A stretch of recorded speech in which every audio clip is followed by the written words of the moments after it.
রাজনৈতিক প্রতিহিংসার কারণেই সাবেক স্বেচ্ছাসেবক দল নেতা আজিজুর রহমান মুসাব্বিরকে হত্যা করা হয়েছে, এমন অভিযোগ তার পরিবারের। স্ত্রী সুরাইয়া বেগম জানান, রাজনৈতিক কর্মকাণ্ডের কারণে দীর্ঘদিন ধরেই প্রাণনাশের শঙ্কায় ভুগছিলেন মুসাব্বির। সহকর্মীদের দাবি, এলাকা জুড়ে জনপ্রিয়তা আর সংগঠনের গুরুত্বপূর্ণ পদে পাওয়ার সম্ভাবনায় তার জন্য কাল হয়ে দাঁড়ায়। এ ঘটনায় অজ্ঞাতনামা কয়েকজনকে আসামি করে তেজগাঁও থানায় হত্যা মামলা হয়েছে।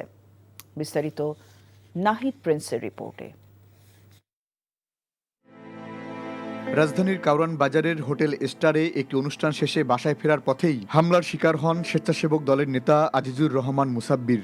সিসিটিভি ফুটেজে দেখা যায় স্টার কাবাবের পেছনের সরু গলিতে আগে থেকেই ওত পেতে ছিল দুই হামলাকারী। গলি দিয়ে মুসাব্বির প্রবেশ করতেই বস্তার ভেতরে লুকিয়ে রাখা অস্ত্র বের করে পেছন থেকে গুলি চালায় তারা। হঠাৎ হামলায় আহত হলেও প্রাণে বাঁচতে দৌড়ে পালানোর চেষ্টা করেন তিনি, তবে কয়েক গজ এগোতেই লুটিয়ে পড়েন মাটিতে। গুরুতর আহত অবস্থায় স্থানীয়রা তাকে উদ্ধার করে দ্রুত বিআরবি হাসপাতালে নিয়ে গেলে কর্তব্যরত চিকিৎসক তাকে মৃত ঘোষণা করে। পরে ময়নাতদন্তের জন্য মরদেহ পাঠানো হয় ঢাকা মেডিকেল কলেজ হাসপাতালের মর্গে। পান্থপথ মসজিদ থেকে আমি বিআরবি হাসপাতালে যাই। যাওয়ার পরে কিছুক্ষণ পর আমাকে ওই অপারেশন থিয়েটারে ইমার্জেন্সিতে ঢুকতে দেয়। দেখে ওনার নিথর দেহ পড়ে আছে। নিহতের স্ত্রী সুমাইয়া বেগম জানান, রাজনৈতিক শত্রুতার কারণেই তার স্বামীর জীবন হুমকির মুখে ছিল। ও কারো জন্য কাজ করতেছে বা কেউ ডাকতেছে ওখানে যাচ্ছে, সেটা অন্য আরেকজনের ভালো নাও লাগতে পারে। এখন আমি নির্দিষ্টভাবে তো আর বলতে পারছি না, কিন্তু একটা সময় ও এটাই সবসময় বলতো যে আমার অনেক শত্রু হয়ে গেছে, আমাকে যে কোনো সময় মেরে ফেলবে।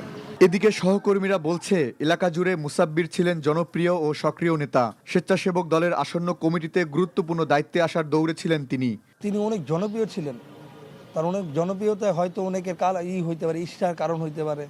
আমরা চাই আমার এই ভাইয়ের সুষ্ঠু বিচার হোক। 16 ঘন্টা পার হয়ে যাওয়ার পরও কাউকে এখন পর্যন্ত গ্রেপ্তার করা হয়নি। তাহলে মানে এই ডেঙ্গুর মার্কা প্রশাসন দিয়ে আমরা আসলে কিভাবে নিরাপত্তা চাইব? পুলিশ বলছে ঘটনাটি পরিকল্পিত হত্যাকাণ্ড। সিসিটিভি ফুটেজ বিশ্লেষণ করে হামলাকারীদের শনাক্তের চেষ্টা চলছে।